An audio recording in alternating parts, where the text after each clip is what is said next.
What did we just watch? That match in Philadelphia on the 4th of July barely looked like football. It felt more like a fight that happened to have a ball rolling around the field. For 90 minutes, players were pushing, grabbing, kicking, and throwing elbows without much punishment. French players were constantly being knocked down, hit after the ball was gone, and challenged in ways that crossed the line. Instead of controlling the game, the referees seemed to stand back and let almost everything happen. France may have won 1-0 and secured a place in the World Cup quarterfinals, but the final score was not what people were talking about after the match. The biggest talking point was the poor refereeing and how the game slowly turned into complete chaos. Many fans expected a tough knockout match, but nobody expected to see so many rough challenges go unpunished. Every few minutes another French player was on the ground after a hard tackle or an unnecessary shove. The referee, Ilgiz Tantashev of Uzbekistan, appeared unwilling to take control. As a FIFA-listed official with more than a decade of experience, he should have recognized when the match was getting out of hand. Instead, he allowed the physical play to continue, and with every missed decision, the players became even more aggressive. It reached a point where the referee looked less like the person in charge and more like someone simply watching events unfold. One of the strongest reactions came from the French newspaper L'Equipe, which is famous for rating players and officials after major matches. The publication gave Tantashev an astonishing 1 out of 10, one of the lowest ratings it has ever handed out. Their verdict was short but brutally clear. He got almost everything wrong. That harsh judgment reflected what millions of viewers believed after watching the match. The statistics make the situation even harder to understand. Paraguay committed around a dozen fouls, and several of them were serious enough to deserve yellow cards. There were also off-the-ball incidents that the referee ignored completely. Yet after the final whistle, Paraguay had received 0 yellow cards. Not one. That number alone shocked fans because it did not match what everyone had witnessed during the game. Now compare that with France. 3 French players, Manu Cohn, Bradley Barcola, and Michael Ollis, were all shown yellow cards. Clearly, the referee had his cards with him and was willing to use them. The strange part was that they mostly came out against the team that was being fouled again and again. The players making the dangerous challenges escaped without punishment, while those trying to respond or simply defend themselves were booked instead. That imbalance left many people wondering how such decisions could happen on the biggest stage in world football. Several moments stood out as examples of the referee losing control. André Kubas crashed into Adrien Rabiot with a challenge that had little to do with winning the ball. Juan José Caceres kicked out at Kylian Mbappé after already losing possession, a move that looked more like frustration than an attempt to play football. Matías Galarza shoved his hand into Jules Koundé's face during one incident and later swung an arm toward Mbappé while the French star was running forward. Perhaps the worst moment came when Gabriel Avalos drove an elbow into Dayot Upamecano's stomach as Paraguay desperately searched for an equalizer. In many matches, any one of those actions could have earned a booking. Here, they received little more than a warning, if that. Another controversial moment involved Michael Ollis and Matías Galarza. After a brief tug on the shirt, Galarza dramatically threw himself to the ground, making it appear as though he had been heavily fouled. The referee immediately believed the reaction. Ollis was shown a yellow card, while the player who exaggerated the contact walked away without punishment. For many viewers, that moment perfectly summed up the afternoon. The official seemed quick to punish France while giving Paraguay the benefit of every doubt. The criticism did not come only from supporters on social media. Former England goalkeeper Joe Hart, speaking during the BBC broadcast, described Paraguay's behavior as disgraceful. He even said that if players on his own team acted like that, he would want them taken off the field. Former England defender Micah Richards agreed, calling the scenes embarrassing because Paraguay already had enough defensive quality without relying on constant rough play. Former Germany midfielder Thomas Hitzelsperger went even further, saying that as a neutral fan, it was difficult to have any respect for what was happening because the match had gone beyond normal physical football. When respected former professionals from different countries all reach the same conclusion, it carries weight. They were not complaining because France won or lost. France actually advanced to the next round. Their concern was about protecting the game itself.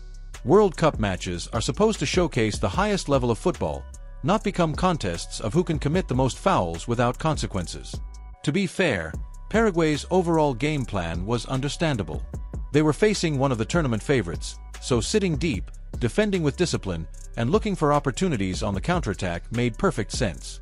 They had already shocked Germany in the previous round through penalties, and they hoped to frustrate France the same way. For much of the match, that strategy worked. France struggled to create chances early, taking more than 20 minutes to produce a meaningful shot. Their first effort on target did not arrive until the 55th minute. Goalkeeper Orlando Gil delivered another outstanding performance, making several excellent saves, including a brilliant double stop late in the game to deny Mbappé.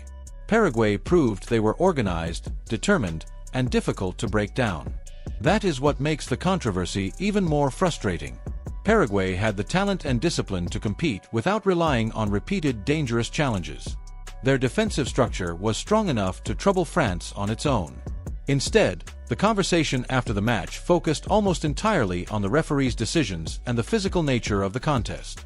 France earned the victory and moved into the quarterfinals, but the football itself was overshadowed by missed calls, unanswered fouls, and a performance from the referee that many believe will be remembered for all the wrong reasons. Paraguay had enough quality to make life difficult for France without crossing the line. If they had simply focused on defending, stayed organized, and avoided the unnecessary elbows, late tackles, and off-the-ball incidents, they could have left the tournament with their heads held high. That is what makes this match so disappointing. They had the ability to compete honestly, yet they chose to make the game far more physical than it needed to be. Still, no matter how Paraguay decided to play, the biggest responsibility belonged to the referee. Every referee has one main job: set the standard early and make sure both teams respect it. When players know that dangerous challenges will be punished, they usually calm down. When they realize there are no consequences, the match quickly gets out of control. That is exactly what happened in Philadelphia. Earlier that same day, another World Cup match between Canada and Morocco showed how important good officiating can be. Referee Michael Oliver handed out 6 yellow cards before halftime. He made it clear that reckless challenges would not be accepted. As a result, the players adjusted their behavior, and the second half became much more controlled. The game stayed competitive, but it never turned into a battle filled with constant arguments and dangerous fouls.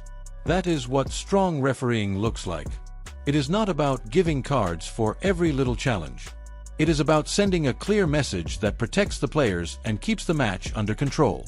Ilgais Tantashev took the opposite approach. Instead of stepping in early, he allowed rough tackles to continue without punishment. As the minutes passed, the players became more aggressive because they realized very little was being called against them. Tempers rose, pushing increased, and arguments became more common. By the end of the match, players from both teams were involved in heated confrontations. Members of the coaching staff exchanged angry words, and Paraguay defender Gustavo Velasquez even tried to confront French players after the final whistle. Matches rarely become that chaotic on their own. They usually reach that point because the referee loses control long before the final minutes. The official statistics also failed to tell the full story. According to the match report, Paraguay committed 13 fouls while France committed 11. Looking only at those numbers, someone might think both teams played with the same level of aggression.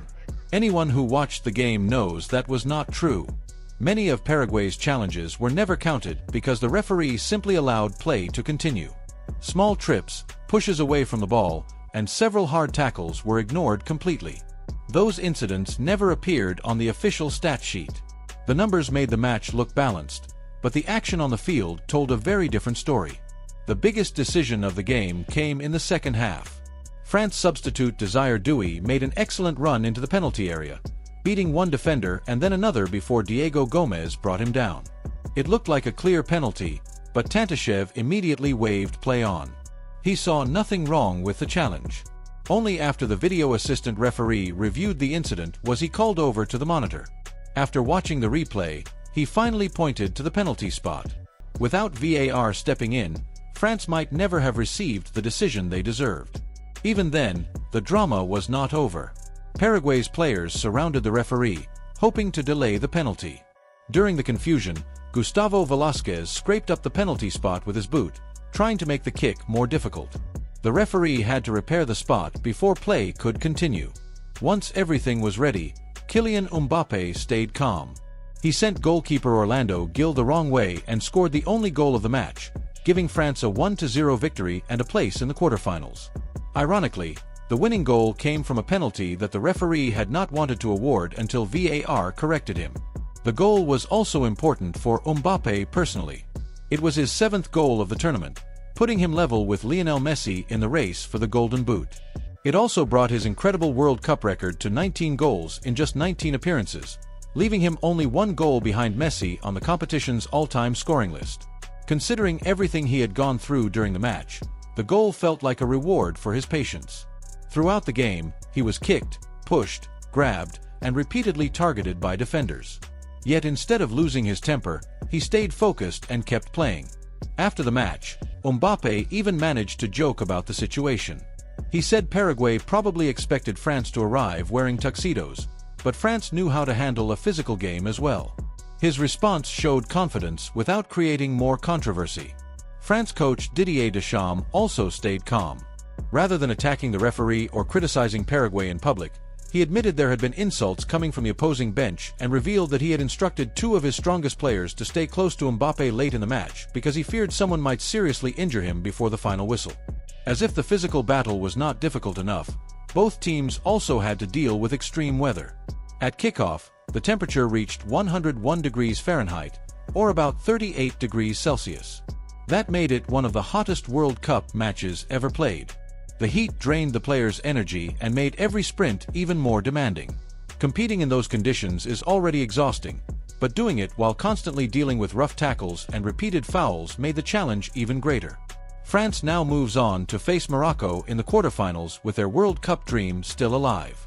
Tantashev, however, will not continue in the tournament. FIFA reportedly suspended him shortly after the match, a decision many people saw as a sign that even football's governing body recognized how poorly the game had been handled. Referees are rarely removed during a major tournament unless something has gone seriously wrong. This match will likely be remembered not only for France's victory but also for one of the most heavily criticized refereeing performances of the entire World Cup.